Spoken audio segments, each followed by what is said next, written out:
दोस्तों जय हिंद। वो जंग जो तलवारों से नहीं लड़ी जा रही, ना ही गोलियां चल रही हैं, ना ही बम फूट रहे हैं, फिर भी एक युद्ध शुरू हो चुका है, चुपचाप, खतरनाक और सबसे गहरा। और इस बार हथियार है पानी। क्या आपने कभी सोचा है कि अगर ब्रह्मपुत्र ही सूख जाए, अगर गंगा का बहाव रुक जाए, अगर भारत के खेतों तक पानी पहुंचना बंद हो जाए तो क्या हो सकता है? जी हाँ, आपने बिल्कुल सही सुना। ये कोई फिल्म नहीं बल्कि सच्चाई है जो हमारे पड़ोसी ने हमारी आंखों के सामने बिछानी शुरू कर दी है। चीन जो हमेशा विस्तारवादी रहा, अब नदियों पर डैम बनाकर भारत की जीवन धारा को रोकने का प्लान कर रहा है। ये कोई छोटा कदम नहीं है, ये है जल के जरिए भारत को झुकाने का साजिश करना। आज के वीडियो में हम बहुत कुछ जानेंगे जिससे कि हमें आने वाले परिस्थितियों के बारे में सजग रहना होगा। चीन आखिर कैसे कर रहा है नदियों के थ्रू हम पे वार करने की तैयारी? क्यों ब्रह्मपुत्र पर डैम बनाना है एक साइलेंट अटैक? भारत की क्या रहेगी जवाबी तैयारी? और आने वाले समय में क्या ये पानी का युद्ध वाकई बड़ा संकट बन सकता है? आज इस वीडियो में हम ये सब कुछ जानने की कोशिश करें। ये कहानी है उस जंग की जिसे आज नहीं समझा तो कल बहुत देर हो जाएगी, क्योंकि अगला युद्ध जमीन के लिए नहीं, पानी के लिए ही होने वाला है। और वो युद्ध शुरू हो चुका है। पानी जिसे हम जीवन कहते हैं, वो अब एक हथियार बन चुका है, और इस हथियार को सबसे खतरनाक तरीके से इस्तेमाल कर रहा है चीन। वो चीन जो चुपचाप तीसरे विश्व युद्ध का मंच तैयार करता है। पर ये युद्ध गोलियों से नहीं, नदियों से लड़ा जाएगा। इसे कहा जा सकता है मेरा वाटर वाट। आपको यकीन नहीं होगा, लेकिन आज 18 देश ऐसे हैं जिनकी पानी की आपूर्ति पर नियंत्रण चीन के पास है, और इन 18 में से एक देश है भारत। सोचिए, अगर आपके घर की पानी की टंकी की चाबी किसी और के पास हो और वो जब चाहे पानी बंद कर दे या खोल दे, तो उससे वो बाढ़ भी ला सकता है आपके घर।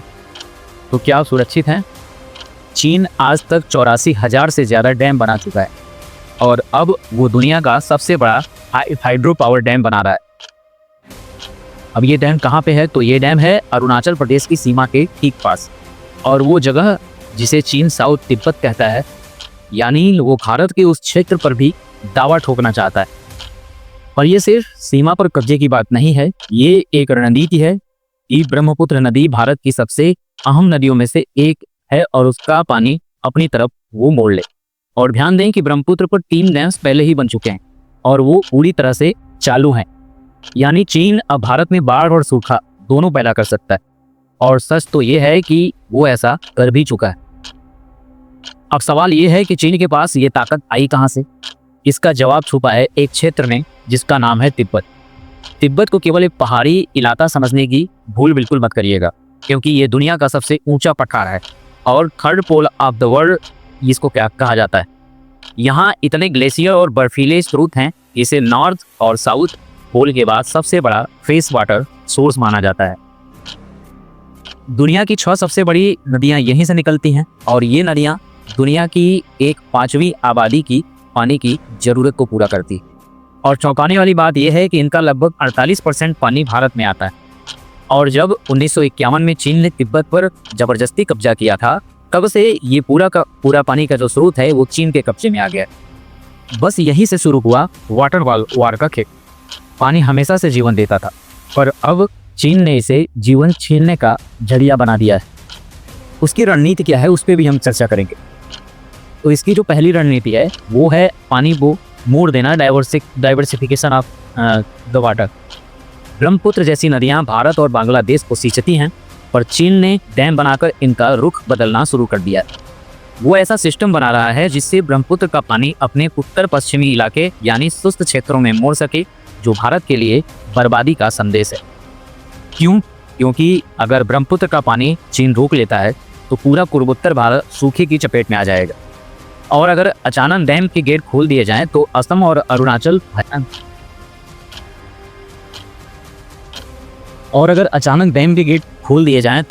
अरुणाचल भयानक बाढ़ से तबाह हो सकते हैं। यानी जब चाहे जैसा चाहे चीन अब भारत का मौसम भी नियंत्रित कर सकता है। रणनीति नंबर 2, डेटा ब्लैकआउट। भारत और चीन के बीच एक समझौता है कि जब भी चीन के डैम से बाढ़ की आशंका होगी तो वो भारत को पानी के स्तर की जानकारी देगा। पर 2017 में जब डोकलाम विवाद हुआ, चीन ने भारत को पानी के आंकड़े देने बंद कर दिए। अब उसी साल असम और अरुणाचल में आई भयानक बाढ़ में सैकड़ों जाने गई थी। आखिर इसका दोषी कौन है?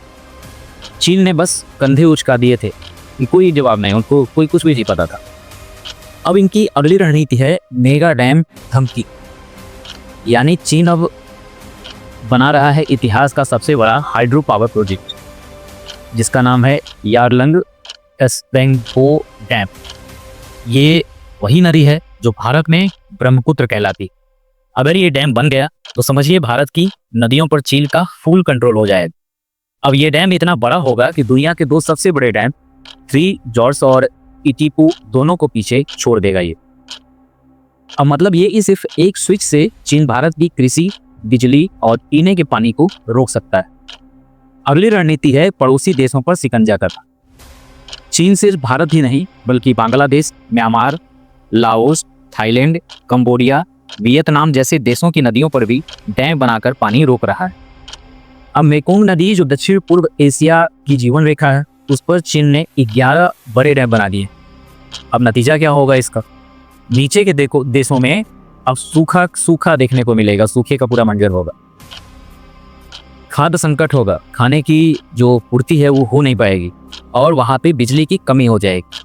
यानी अब जो पानी पहले मुफ्त में बहता था वो अब चीन से खरीदना पड़ेगा। भारत अब 2 तरफ से घिर चुका है, ऊपर से चीन और नीचे से जल संकट। लेकिन यहाँ पे सवाल ये उठता है कि क्या भारत सिर्फ देखता रहेगा या फिर कोई एक्शन मिलेगा, या फिर वो भी इस जल युद्ध में अपनी रणनीति बनाएगा। भारत कैसे इस जल युद्ध के जवाब में अपनी चालें चल रहा है और क्यों तिब्बत की आज़ादी ही पूरे एशिया की जल के सुरक्षा की चाबी है। भारत जानता है कि युद्ध सिर्फ बंदूकों से नहीं लड़े जाते। कभी कभी पानी की एक बूंद भी देश की सीमाएं बदल सकती। इसलिए अब भारत भी चुप नहीं बैठा है, उसने भी 3 मोर्चों पर पलटवार शुरू कर दिया है। मोर्चा नंबर 1, डेटा डिप्लोमेसी और टेक्नोलॉजी वार। चीन अगर पानी के आंकड़े रोकेगा तो भारत उसे खुद ट्रैक करेगा। इसरो की सैटेलाइट अब ब्रह्मपुत्र के हर प्रवाह को मॉनिटर कर रही, पानी का स्तर, बर्फ का पिघलना, बादल बनना, सब कुछ। भारत ने सेंसर नेटवर्क और रियल टाइम मॉनिटरिंग सिस्टम भी सेट कर दिए हैं। यानी अब चीन अगर डैम खोलने की साजिश भी करेगा तो भारत को पहले ही पता चल जाएगा। मोर्चा नंबर 2, खुद के डैम और खुद की कापत। भारत ने अरुणाचल, सिक्किम और असम में बड़े बड़े डैम प्रोजेक्ट शुरू कर दिए और इसका मकसद यही है चीन के पानी मोड़ने की कोशिश का जवाब देना, बाढ़ के खतरे को कंट्रोल करना और खुद की हाइड्रो पावर कैपेसिटी को बढ़ाना। अब भारत ने रणनीति बनाते हुए जो तीसरा कदम रखा है वो है इंटरनेशनल प्रेशर और तिब्बत कार्ड। अब आते हैं असली गेम। भारत ने दुनिया के सामने तिब्बत को एक पर्यावरण और मानवाधिकार संकट के रूप में पेश करना शुरू कर दिया है, क्योंकि जब तक तिब्बत चीन के कब्जे में रहेगा एशिया की सारी नदियां चीन के कंट्रोल में रहेंगी। अब भारत के एक्सपर्ट अब ये कहते हैं कि तिब्बत सिर्फ एक जमीन का टुकड़ा ही नहीं है, वो है एशिया की जल जननी। एशिया के जल की माँ कहा जाता है तिब्बत को। और जिस दिन तिब्बत स्वतंत्र होगा उसी दिन चीन की पानी की जो तानाशाही है जिससे वो सब देशों को दबा रहा है वो उसकी खत्म हो जाएगी। अब अगली रणनीति है तिब्बत की स्वतंत्रता, जब जल युद्ध का अंत हो जाएगा। अब भारत अब तिब्बत के सर्वासिक नेताओं से खुलकर संपर्क में। दलाई लामा को फिर से मंच दिया जा रहा है और ये चीन को सबसे बड़ा संदेश है कि भारत अब सिर्फ डिफेंसिव नहीं है, ऑफेंसिव पॉलिसी पर।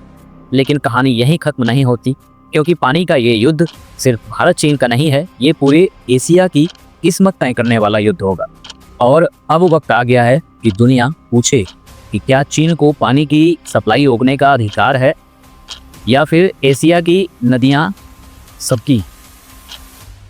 तिब्बत इस समय में शांति, साधना और प्रकृति का प्रतीक था, जहां बर्फ से निकलने वाली धाराएं हिमालय से उतरकर पूरे एशिया को जीवन देती थी। लेकिन अब तिब्बत खुद प्यासा है। चीन ने वहां ऐसा खेल रचा है कि जहाँ पहले झीलें थी अब वहाँ पे कंक्रीट नजर आते हैं। पूरा का पूरा जंगल साफ हो चुका है। जहाँ पहले ग्लेशियर मुस्कुराते रहते थे अब वहाँ पे मशीनें उन्हें निगल रही।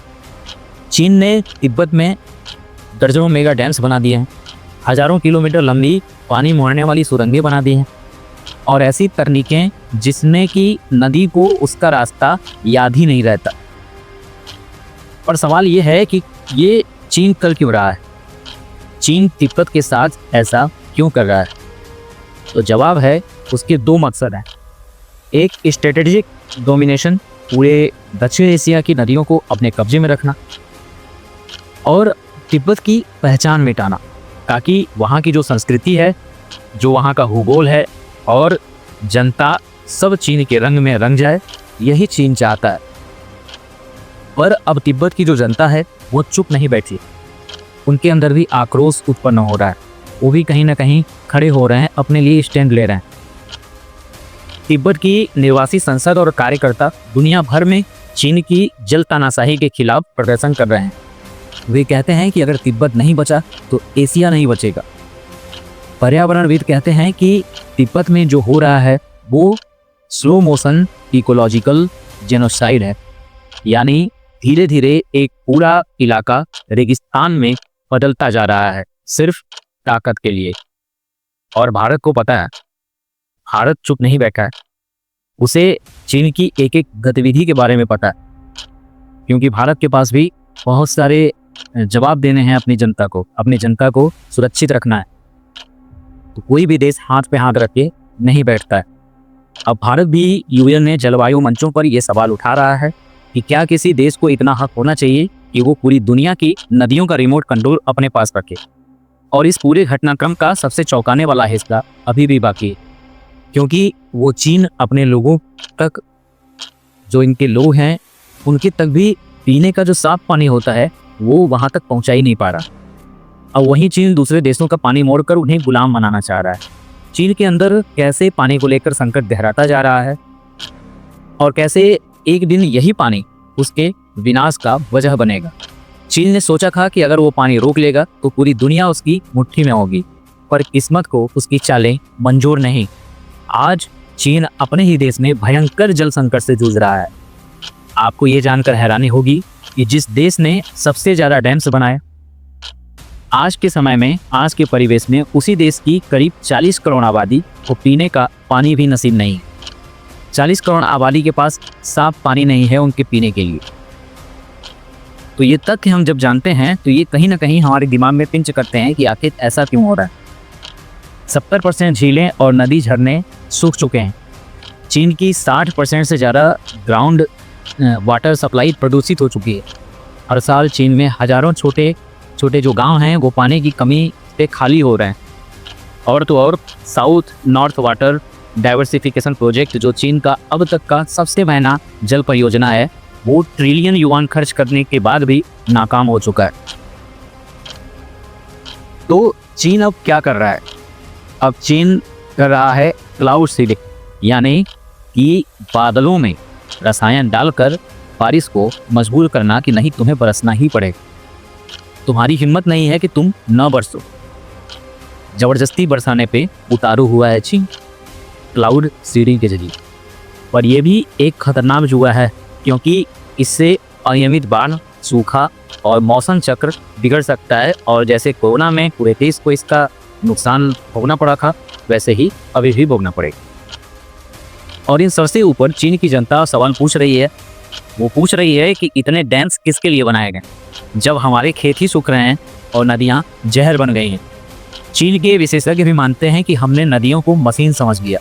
अब जब वो बिगड़ गई हैं तो हमें बिजली का झटका खुद दे रही। और यही वो मोड़ है जहां Bharat, Bhutan, Nepal, Vietnam, Laos, Thailand सब एक सुर में कह रहे हैं कि अब बहुत हो चुका है और चीन को पानी की जो राजनीति है उसे बंद करनी पड़ेगी। क्योंकि पानी कोई हथियार नहीं होता, वो जीवन है और जीवन को कैद नहीं किया जा सकता। भारत जानता है कि पानी की हर बूंद भविष्य की सबसे कीमती दौलत है, और जब पड़ोसी देश उस बूंद को हथियार बनाने लगे तो मौन रहना भी एक अपराध कहा जाता है। भारत अब शांत नहीं, सजग और सक्रिय है। भारत की जवाबी कुछ तैयारियां भी हैं, जिसमें कि प्रोजेक्ट जल शक्ति एक उनकी स्ट्रेटजी है, जो देश भर में नदियों के पुनर्जीवन, वर्षा जल संचयन और भूजल संरक्षण पर जोर देती, पानियों को इकट्ठा करने की मुहिम चलाती। दूसरा है अंतर्राष्ट्रीय नदी संधियां मजबूत करना। भूटान, नेपाल और बांग्लादेश जैसे जो हमारे पड़ोसी देश हैं, उन देशों के साथ मिलकर जल व्यवस्था का एक मजबूत सहयोगी बनना, ताकि चीन अकेला ये न तय कर पाए कि उसके द्वारा छोड़े गए पानी कहाँ कहाँ जाएंगे। अब लेक के पास डैम और जल निगरानी केंद्र भी बनाया जा रहा है। भारत ने भी अरुणाचल और लद्दाख में जल प्रबंधन के लिए डैम्स और मॉनिटरिंग सिस्टम तेजी से लगाए हैं। ब्रह्मपुत्र पर सैटेलाइट की निगरानी तो रखी ही जा रही है। अब चीन की किसी भी जल परियोजना की हर हलचल पर भारत की सीधी नजर है। विकल्प तैयार हैं। भारत अब सिर्फ चीन पर निर्भर नहीं है, बल्कि अपने ही सिस्टम से पानी का पुनर्चक्रण, भंडारण और आपूर्ति पर तेजी से काम कर रहा है। भारत का संदेश बिल्कुल साफ है। हम पानी को पूजा मानते हैं, पर जो पूजा की चीज को जहर बना देगा, उसका मुकाबला करना भी जरूरी हो जाता है। भारत अब पानी की राजनीति का शिकार नहीं है, बल्कि जल कूटनीति का नेतृत्व करता बन रहा है। अब चीन ने अगर डैम्स को हथियार बनाया है, तो भारत ने जनशक्ति, विज्ञान और सहयोग को अपना कवच बना लिया है। और अंत में कुछ बातें और हैं जो मुझे आपसे करनी हैं। वो कुछ बातें ये हैं कि नदियाँ सीमा नहीं देखती, पर इंसान बना लेता है। और जब कोई सीमा के नाम पर नदियों को बांधता है, तो एक दिन वही पानी बांध को तोड़ देता है। आज भारत सिर्फ अपने लिए नहीं, बल्कि पूरा दक्षिण एशिया के लिए खड़ा है, क्योंकि पानी बांटने से बढ़ता है और रोकने से युद्ध का जन्म होता है। ये हो भी सकता है कि ये तृतीय विश्व युद्ध का एक आगाज हो, क्योंकि तृतीय विश्व युद्ध होना ही है पानी की वजह से। यही है पानी का युद्ध की असली सच्चाई, और एक ऐसा संघर्ष जो खामोश है पर सबसे खतरनाक है। एक ऐसा युद्ध जो बूंद बूंद जीतता है, विवेक, विज्ञान और एकता से। तो आज की वीडियो में इतना ही। पसंद आया तो लाइक करें, सब्सक्राइब करें। जय हिंद।